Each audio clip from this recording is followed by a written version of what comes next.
Hola, bueno, nuestro grupo va a presentar lo que es cirugía de tiroides. Voy a empezar yo a presentar, soy la estudiante Nara Coraima López Vargas.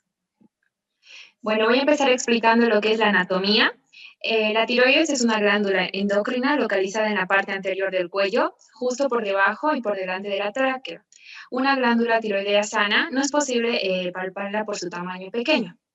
La glándula tiroidea es un órgano situado en la región anterior del cuello. Consta de dos lóbulos simétricos. Estas están adosadas a los lados de la tráquea y la laringe, que están unidos entre sí por el istmo. La tiroides básicamente pesa unos 20 gramos en el adulto sano.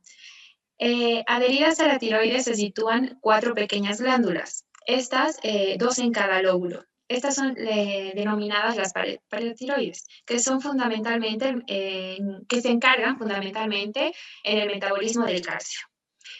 La tiroides es altamente vascularizada y tiene una amplia red de capilares y arterias que rodean y suplen los folículos individualmente. Cada folículo está rodeado de una manera, está rodeado, perdón, de una membrana basal y, y en medio de la cual hay células parafoliculares que contienen la calcitonina. Y estas son las denominadas células secretoras C. Hablando acerca de las células de la glándula tiroidea, tenemos dos tipos, básicamente, que es la glándula tiroidea tiene dos tipos. Estas son las células foliculares, que estas son las encargadas de producir las hormonas tiroideas T3 y T4, además de una proteína característica que es la denominada tiroglobulina. Y el otro tipo de célula son las células C, que estas producen la calcitonina, que se desconoce de momento su función. Bueno, ahora vamos a ver las células de la glándula tiroides, seguimos hablando. La glándula tiroides, bueno, ya expliqué esta parte. La función básicamente de la tiroides es, se utiliza el yodo para poder elaborar determinadas hormonas que intervienen en el desarrollo y el metabolismo de nuestro cuerpo. Estas se van a encargar de controlar la frecuencia cardíaca, la temperatura corporal, los niveles del colesterol, glucógeno y glucosa, la vitamina A. Y además estas son fundamentales para la memoria e influyen en el peso corporal y el nivel energético.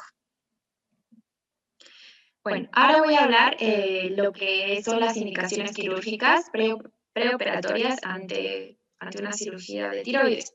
Bueno, al igual que para otras operaciones, todo paciente que esté considerado cirugía de la tiroides debe ser evaluado preoperatoriamente con una historia médica y el examen físico completo.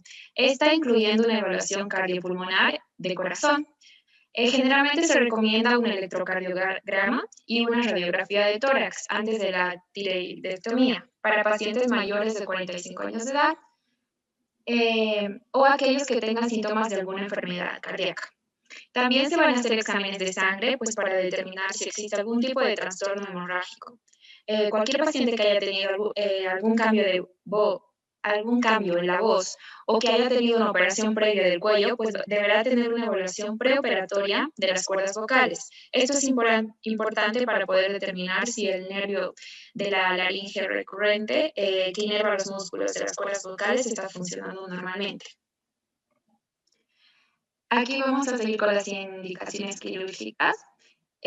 Bueno, la actuación del del médico básicamente es la consulta de cirugía y anestesia, historia clínica, exploración de pruebas complementarias, analítica, ecografía, también los consentimientos informados de cirugía y la anestesia con la valoración de riesgos.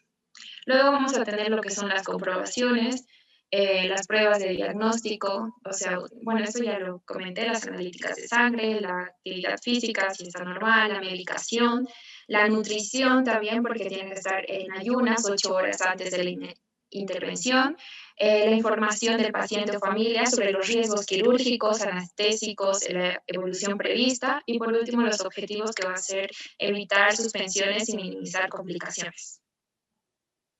Bueno, las complicaciones que se van a dar postquirúrgicas, vamos a tener las generales. Dentro de las complicaciones generales se encuentran las inherentes a cualquier postquirúrgico, siendo los trastornos cardíacos, de 0,2 a 0,8%, las pulmonares de 1 a 1,5%, de las más destacadas.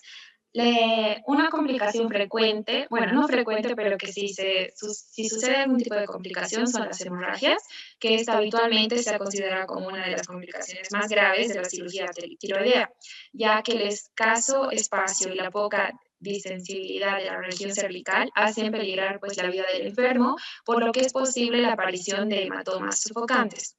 Luego también tenemos la hemorragia peroperatoria. Está dentro del capítulo de la técnica operatoria y puede también prevenirse haciendo una hemostasia cuidadosa y colocando al paciente en posición anti-Trendelenburg. Una maniobra útil que es colocar al paciente en posición Trendelenburg y impulsar a los pulmones previamente a la desintubación, así como mantener tras el cierre una presión sobre el cuello durante unos 5 minutos. Otro tipo de complicación vamos a tener, bueno, la hemorragia y otro es la obstrucción respiratoria. Es una rara causa de obstrucción respiratoria la aparición de un edema laringio. La laringe, como he mencionado, las cuerdas vocales y la úvula están predispuestas a edematizarse con cierta facilidad y ocasionar pues obstrucción en el paso del aire. Luego vamos a tener otras causas menos frecuentes, es la obstrucción total o parcial. Son los hematomas y la parálisis bilateral de las cuerdas vocales. La parálisis de una sola cuerda vocal podría pasar desapercibida en el periodo postoperatorio. Sin embargo, una cuerda vocal paralizada junto con el edema puede ocasionar el estridor y requerirá la práctica de alguna traqueostomía. Después, esta es la lesión del nervio recurrente. Bueno, la lesión del nervio recurrente, la laringe, supone la complicación más terrible, o sea, es la más fuerte, tanto para el cirujano como el paciente, con una incidencia del 0 al 14%. Por ello, la cirugía tiroidea especialmente, si es precisa la ablación completa de toda la glándula, es imprescindible identificar y proteger este nervio laringio, requiriendo un conocimiento y la valoración exhaustiva de sus posiciones normales y anormales en la relación con la arteria tiroidea inferior. El daño de este nervio, del nervio laringio recurrente, puede causar lo que es la ronquera permanente. Y otro tipo de complicación que tenemos es la hipocalcemia postoperatoria. Esta sigue siendo la complicación más frecuente tras la tiroidectomía total.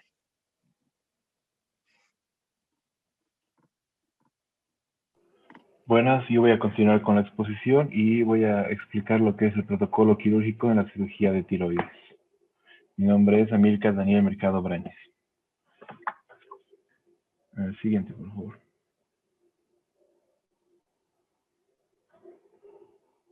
Siguiente.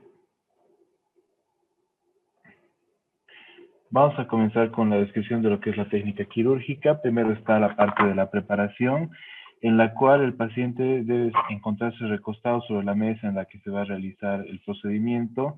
Y acá es importante colocar alguna especie de almohadilla o un saco que pueda colocarse entre las escápulas. Esto con el fin de que el paciente pueda elevar lo que es el sector del cuello, dejándolo así en una mayor exposición óptima para que sea mucho más fácil realizar la cirugía. Siguiente, por favor.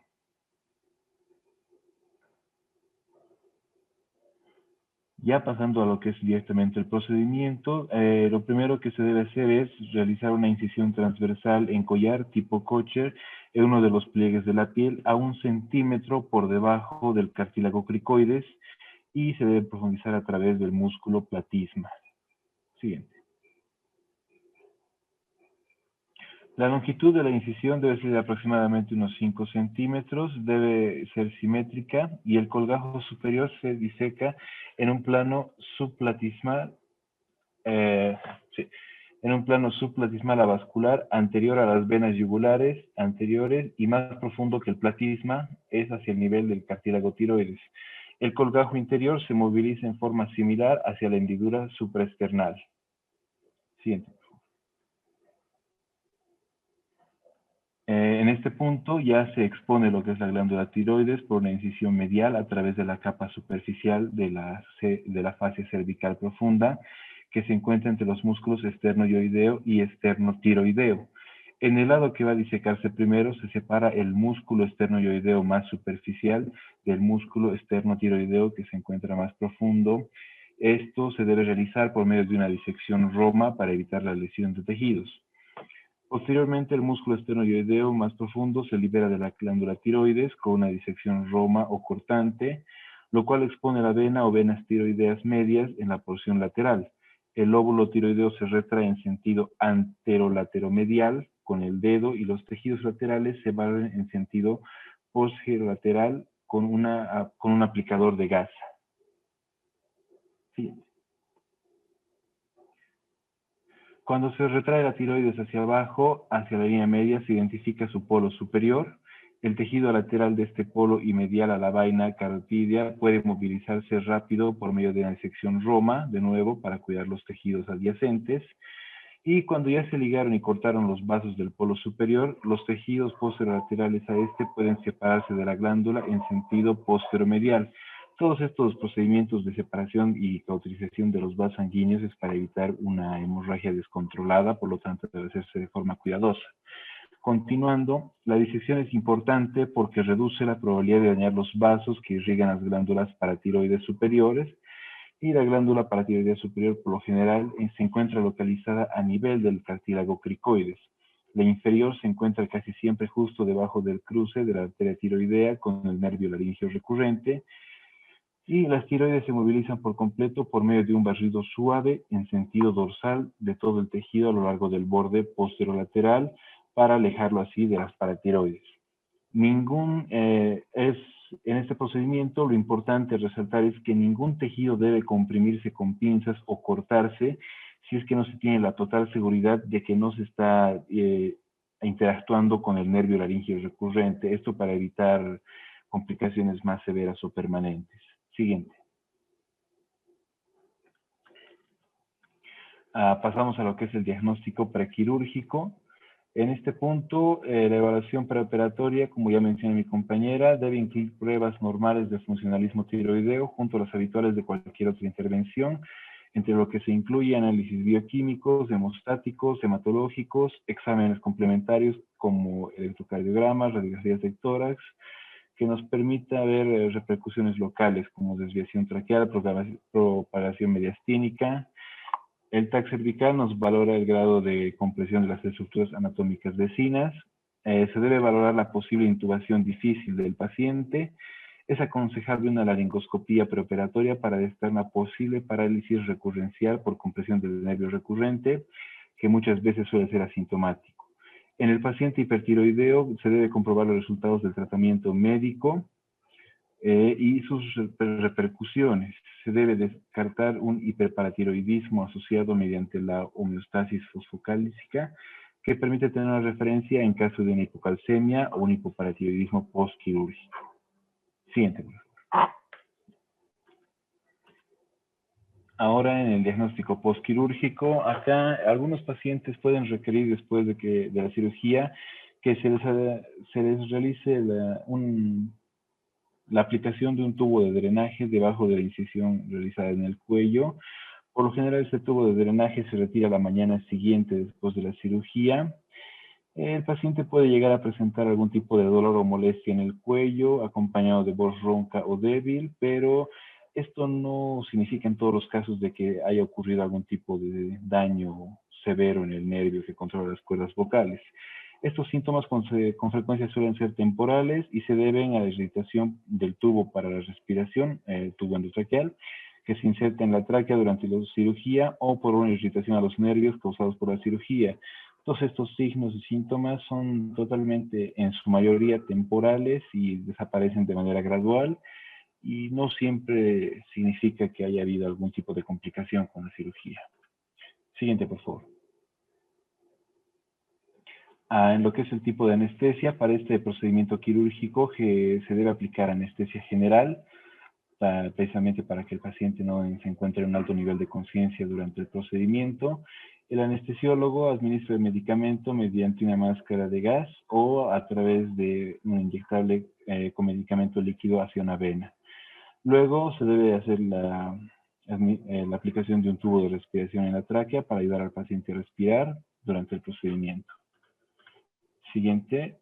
Acá son las complicaciones que ya las mencionó mi compañera. Para no ser muy redundante, simplemente decir que dentro de las complicaciones generales, lo más común, que es en porcentajes bajos de aparición, son trastornos cardíacos y pulmonares, generalmente por hemorragias que pueden llegar a ser obstructivas para la respiración y obstrucción respiratoria. Nada más, eso es todo.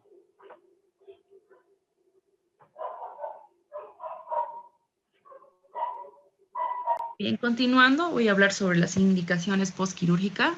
Mi nombre es Andrea Cárdenas.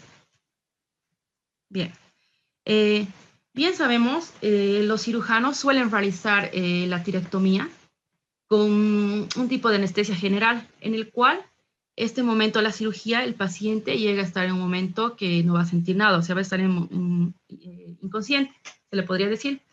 El anestesiólogo o anestesista administra lo que es un medicamento mediante una anestesia, como puede ser un gas, que este se administra a través de una mascarilla en el cual el paciente respira. De igual forma, también se le puede hacer una inyección, ¿no? Mediante las venas. Luego se procede a lo que es al colocado de un tubo de respiración para que en el momento de la cirugía esta nos pueda ayudar al procedimiento. Luego procedemos lo que es el colocado de varios monitores sobre el cuerpo para asegurarnos de que su frecuencia cardíaca, su presión arterial y sus niveles de oxígeno en sangre permanezcan en los niveles favorables y seguros durante lo que es el procedimiento de la cirugía. Estos monitores llegan a incluir lo que son los brazaletes para tomar lo que es la presión arterial en el brazo. De igual forma vamos a proceder a lo que es el colocado de los electrodos, que estos van a ir adheridos prácticamente lo que es en el pecho para monitorear lo que es, en este caso, el corazón. Después de lo que es la cirugía, se le traslada lo que es al paciente a una sala de recuperación, donde el equipo de atención médica, atención médica va a ser supervisado. Una vez esté totalmente el paciente consciente, se le procede a lo que es al traslado de su habitación. Algunas personas van a necesitar lo que es el tubo de drenaje, que se les pone debajo del cuello en una incisión. Por lo general, este tubo se le llega a retirar al paciente después de la cirugía al día siguiente.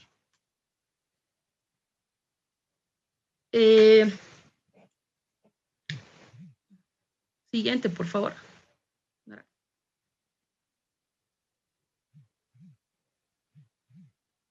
Siguiente.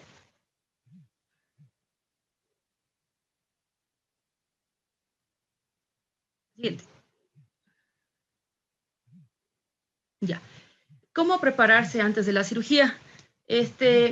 Normalmente se evita que el paciente llegue a comer y beber durante lo que es la cirugía. ¿Para qué? Para poder evitar lo que son las complicaciones de la anestesia, porque ya que esto puede provocar vómitos. De igual manera, sí o sí, este paciente debe llevar tiene que estar en ayunos de 8 horas antes de la intervención. El ingreso siempre se debe comprobar con el preoperatorio, ya haciendo las pruebas de las hormonas tiroideas, el calcio, una radiografía de tórax o un electrocardiograma. También se le va a proporcionar una solución de Lugol de 7 a 10 días antes de lo que llega a ser la intervención. Luego también se le va a proporcionar anticoagulantes de 5 a 7 días.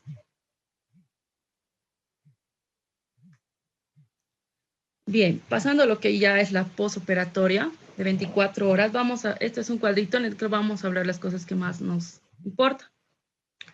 Vamos a ver lo que es la evaluación, tanto de su deglución, y sus síntomas de sangrado, ya sea como la hipocalcemia.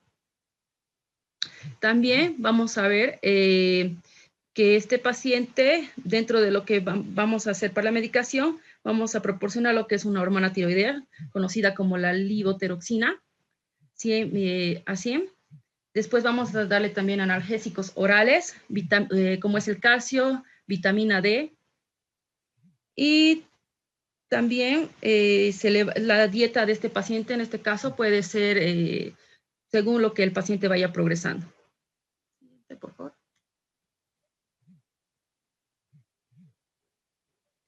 Bien. Cuidados que se debe tener en casa tras esta cirugía de tiroides. Es recomendable realizar una higiene mínima, en este caso, durante las primeras semanas, ya que no puede recibir nada de agua y se le recomienda que sea cada 48 horas el aseo de su cuerpo sin mojar esa parte. Se le puede retirar el apósito cada 2 días para aplicar lo que es un antiséptico en la zona que ha sido operado, ¿no? Recién pasado lo que es la semana de la cirugía, recién se le puede hacer el aseo con agua y jabón. Y los primeros días el paciente puede notar una molestia tanto al deglutir como al hacer pasar comidas. Si es que siente todavía esta molestia el paciente, entonces se puede volver a una dieta blanca, pero no es necesario. El paciente también vamos a ver que va a presentar lo que es una limitación leve y algo de dolor y rigidez en la parte de lo que va a ser el sector del cuello.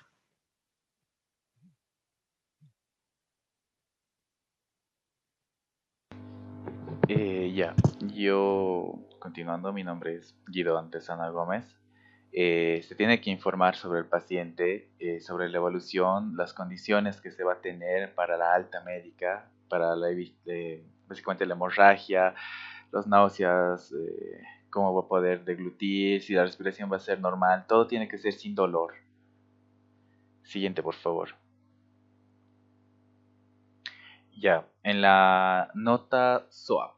Para ser más específicos, el SOAP es un término en inglés. Si lo pasamos a español, es subjetivo, objetivo, análisis y plan. En subjetivo, lo que vamos a tener en primer lugar es la dolencia principal y actual y apropiada que tiene este paciente y la revisión que se le va a dar. Por un ejemplo, aquí que pongo yo, se presenta una paciente de 34 años de edad que siente una sensación de un cuerpo extraño en la faringe. Se le hace un análisis en el cual se encuentra que este cuerpo es duro y ha ido creciendo por 2 meses, que nos comenta el paciente que ha sido 2 meses de evolución a 3, que nos recuerda muy bien. Se le pregunta los antecedentes familiares y nos comenta que la abuela materna tenía un bocio y que la tía paterna tenía hipotiroidismo, lo cual nos hace una sospecha más de un cáncer de tiroides.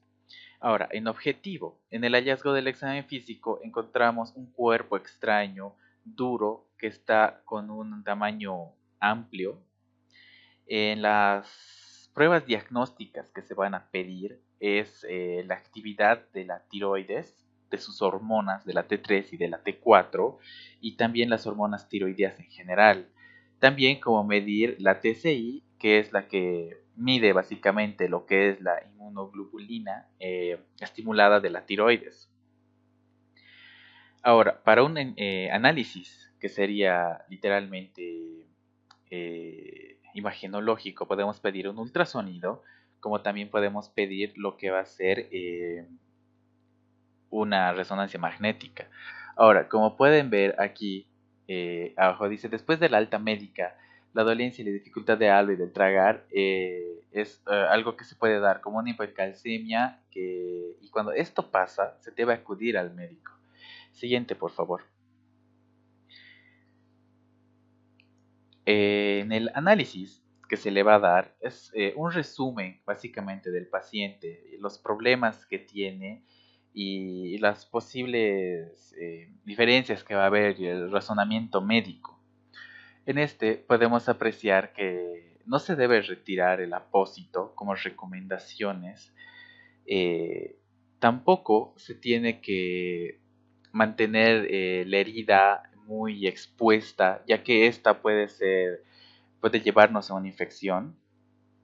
Ahora, en el plan lo que vamos a hacer es pedir otra prueba diagnóstica, pero aquí ya tenemos que pedir una prueba diagnóstica de imagen, lo que sería repetir una prueba diagnóstica que sería un ultrasonido o una resonancia magnética. El plan terapéutico que ya mencionaron anteriormente, que se debe seguir con los fármacos o un tratamiento hormonal para poder regular a esta persona. La educación del paciente, como podemos ver aquí en las diapositivas, se debe evitar una exposición al sol, se debe seguir el plan médico, tiene que haber un régimen alimenticio, tiene que acudir el médico cuando tenga una pérdida de sutura, si es que existe esta complicación, un sangrado de forma tardía, aperturas de los bordes, una desinfección, si es que el apósito no es transparente, se puede lavar, se puede totalmente lavar este y secar con una secadora a 15 centímetros de distancia. Si es un apósito el cual es transparente, se puede limpiar alrededor ya que estos son impermeables. Entonces se tiene que dar un plan y una educación al paciente y el seguimiento que se debe dar con los especialistas con esta patología para poder seguir el caso y darle una atención óptima. Gracias.